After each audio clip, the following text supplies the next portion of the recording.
Sir काय सांगाल, कर्जमाफीची घोषणा झालेली आहे आज राज्य अधिकृत जरी घोषणा नसली तरी मंत्रिमंडळाच्या बैठकीमध्ये मंजुरी देण्यात आलेली आहे. मात्र अजून शर्ती आणि अटींच्या बाबतीत मला वाटतं आपण परिपत्रक जर आलं. आज सगळ्या शेतकरी बांधवांना विचाराल तर ते एकच सांगतात की जी कर्जमाफी त्यांच्यापर्यंत पोहोचली, कर्जमुक्ती कुठेही होर्डिंग बॅनर गाजावाजा न करता आपण खात्यापर्यंत पोहोचली, बांधावर पोहोचली, ती दिलेली होती मुख्यमंत्री उद्धवजी ठाकरे यांनी 2020 साली.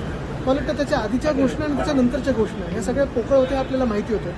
अपेक्षा हीच आहे, आशा हीच आहे की ह्यावेळीची घोषणा ही खात्यापर्यंत पोहोचेल अशी आपण अपेक्षा करू. आणि कुठेही जास्ती बॅनरबाजी होर्डिंगबाजीची गरज नाही आहे, कारण आपण पाहतोय खर्च कमी करायला सांगितलं, खर्च वाचवायला सांगतात एका बाजूला सरकार, दुसऱ्या बाजूला जर बॅनरबाजी करणं असेल तर त्याला काही अर्थ नाही. राज्य निवडणूक आयोगाच्या आयुक्तांची तुम्ही भेट घेतली, नेमकं काय कारण आहे, कोणते मुद्दे तुम्ही आपल्याला त्यांच्यासमोर आठवत असेल मांडले? महाविकास आघाडी म्हणून आम्ही मागच्याही आठवड्यात राज्य निवडणूक आयोगाची भेट घेतली, आज देखील घेतली. SIR सुरू जेव्हा होणार आहे, अजून झालेला नाही आहे, पण 30 जूनपासून SIR सुरू होईल. त्याच्यात काही काही आमच्या ज्या अजून काही क्लॅरिटी पाहिजे होती गोष्टींना ती मागणी करेल. सर, अब्दुल सत्तार यांचं असं म्हणणं आहे की भारतीय जनता पक्ष हे शिवसेना संपवते. महायुतीमध्येच आता पुन्हा एकदा वाद निर्माण झालेले ते आहे. जे शिवसेनेबद्दल बोलतायत, मिंदेंची शिवसेना नाही आहे, शिवसेना ही उद्धव बाळासाहेब ठाकरे पक्षासोबतच आहे.